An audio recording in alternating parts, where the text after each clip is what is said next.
سب تعریف اللہ ہی کو ہے جس نے اپنے محبوب بندے محمد صلی اللہ علیہ وآلہ وسلم پر یہ کتاب نازل کی اور اس میں کسی طرح کی کجی اور پیچیدگی نہ رکھی، بلکہ سیدھی اور سلیس اتاری تاکہ لوگوں کو عذاب سخت سے جو اس کی طرف سے آنے والا ہے ڈرائے، اور مومنوں کو جو نیک عمل کرتے ہیں خوشخبری سنائے کہ ان کے لیے ان کے کاموں کا نیک بدلہ یعنی بہشت ہے جس میں وہ ہمیشہ رہیں گے، اور ان لوگوں کو بھی ڈرائے جو کہتے ہیں کہ اللہ نے کسی کو بیٹا بنا لیا ہے۔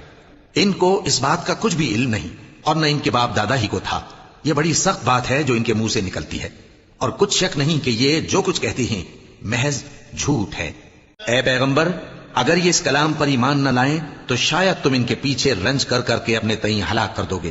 جو چیز زمین پر ہے ہم نے اس کو زمین کے لیے زینت بنایا ہے تاکہ لوگوں کی آزمائش کریں کہ ان میں کون اچھے عمل کرنے والا ہے، اور جو چیز زمین پر ہے ہم اس کو نابود کر کے بنجر میدان کر دیں گے۔ کیا تم خیال کرتے ہو کہ غار اور لوح والے ہماری نشانیوں میں سے عجیب تھے؟